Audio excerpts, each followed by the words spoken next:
अक्कलकोट तालुक्यातील समर्थ रामदास स्वामी कालखंडात स्थापित नवसाला पावणारा आणि हाकेला धावणारा अशी ख्याती असणाऱ्या दक्षिणमुखी जागृत मारुती मंदिरात हनुमान जयंतीनिमित्त 22 व 23 एप्रिल दरम्यान विविध धार्मिक कार्यक्रमांचे आयोजन करण्यात आले होते। दरम्यान मंगळवारी हनुमान जयंतीच्या निमित्ताने संपूर्ण मंदिर परिसर विविध फुलांनी सजविण्यात आले होते। कर्नाटक, आंध्र प्रदेश, तेलंगणा, महाराष्ट्रासह विविध राज्यातील भक्तगणांनी दर्शनासाठी अलोट गर्दी केल्याचे दिसून आले। भक्तांची गैरसोय होऊ नये यासाठी मंदिर समितीच्या वतीने दर्शन रांगांची व्यवस्था करण्यात आली होती। 22 एप्रिल रोजी सायंकाळी भजन व कीर्तन कार्यक्रम संपन्न झाला। मंगळवार हा श्री मारुतींचा जन्मदिवस हा योग जुळून आल्याने भक्तांची मांदियाळी दिसून आली। दरम्यान हनुमान जयंतीनिमित्त मंगळवारी पहाटे महारुद्राभिषेक, गजलक्ष्मी पूजा, शनी पूजा, होम हवन व यज्ञाचा कार्यक्रम मोठ्या भक्तिमय व मंगलमय वातावरणात संपन्न झाला। सकाळी 7 वाजता स्त्रींचा पाळणा व गुलाल कार्यक्रम संपन्न झाला। यानंतर दुपारी 12 वाजता विशेष महापूजा व महाआरती कार्यक्रम संपन्न झाला। नवसाला पावणारा आणि हाकेला धावणारा अशी ख्याती गौडगावच्या दक्षिणमुखी मारुतीची आहे। हनुमान जयंतीनिमित्त स्त्रींचा उत्सव मोठ्या भक्तिमय व मंगलमय वातावरणात विविध धार्मिक कार्यक्रमाने संपन्न झाल्याचे मंदिराचे पुजारी ज्ञानेश्वर फुलारी यांनी यावेळी सांगितले। आज दिनांक 23 एप्रिल 2024 रोजी हनुमान जन्मोत्सव निमित्त श्री जागृत मारुती देवस्थान गोडगाव बुद्रुक येथे विविध प्रकारचे कार्यक्रम आयोजित केले आहेत। 4 वाजता श्री महारुद्राभिषेक, नवग्रह पूजा, होम हवन, यज्ञ, गजलक्ष्मी पूजा, पाळणा कार्यक्रम, गुलाल कार्यक्रम झालेले आहे। आज ठीक 10 वाजता पालखी मिरवणूक होणार आहे। आलेल्या भक्तांना महाप्रसादाची सोय करण्यात आलेली आहे व येथे आलेल्या भक्तांना भक्त निवासाची सोय सुद्धा करण्यात आलेली आहे। कुस्ती कार्यक्रम सुद्धा होणार आहे। येथे कर्नाटक, आंध्र प्रदेश, गुजरात येथील भक्तगण येत आहेत। आज कम से कम 20,000च्या पुढे भक्तगण येणार आहेत। हनुमान जयंतीनिमित्त विविध राज्यातून हजारो भक्त दर्शनासाठी गौडगाव येथे दाखल होत असतात। या निमित्ताने मंदिर समितीच्या वतीने पिण्याचे पाणी, शौचालय आणि भक्त निवास अशा सुविधा भक्तांसाठी उपलब्ध करून देण्यात आली आहे।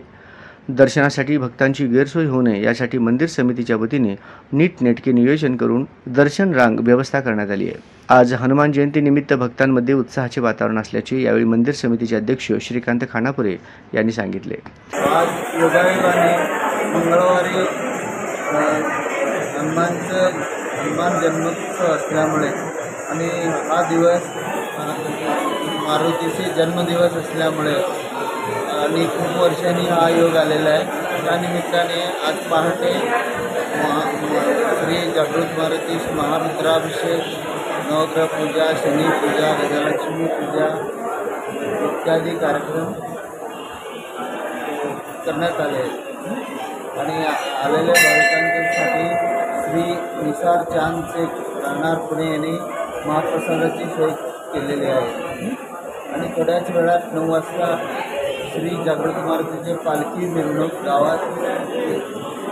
गावभर होणार आहे आणि आलेल्या भाविकांना दुपारी 12 वाजता महाआरती करण्यात येणार आहे आणि दिवसभर भाविकांना मंदिर समितीतर्फे हनुमान चालीसा, महाप्रसाद इत्यादी सोय करण्यात आलेली आहे आणि तसेच उद्या कुस्तीचा पैलवानासाठी कुस्ती स्पर्धा आयोजित करण्यात आली आहे।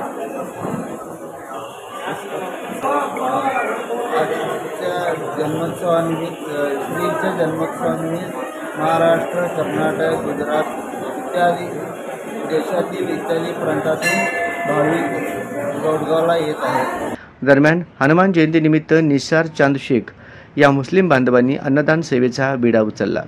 हजारो भक्तांनी या अन्नदान सेवेचा लाभ घेतला। बजरंगबली की जय, जय सियारामचा नारा देत अवघा परिसर भक्तिमय झाला होता। यावेळी मंदिर समितीच्या वतीने रक्तदान शिबिराचे आयोजन करण्यात आले होते। डॉक्टर हेडगेवार रक्तपेढीकडून रक्त संकलन करण्यात आले।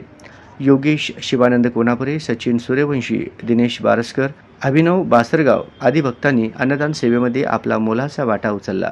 यावेळी मंदिर समितीचे अध्यक्ष श्रीकांत खानापुरे, प्रकाश मेंथे, सिद्धाराम वाघमोडे, शिवानंद सोलापुरे, चौडप्पा सोलापुरे, भारत ननवरे, परमेश्वर सुतार, ज्ञानेश्वर फुलारी, नंदकुमार वाघमोडे, शरणप्पा बमदे, बिरप्पा पुजारी, रमेश वाघे, श्रीमंत सवळतोट, मल्लीनाथ पाटील, मल्लीनाथ मैत्रिक आदींची उपस्थिती होती।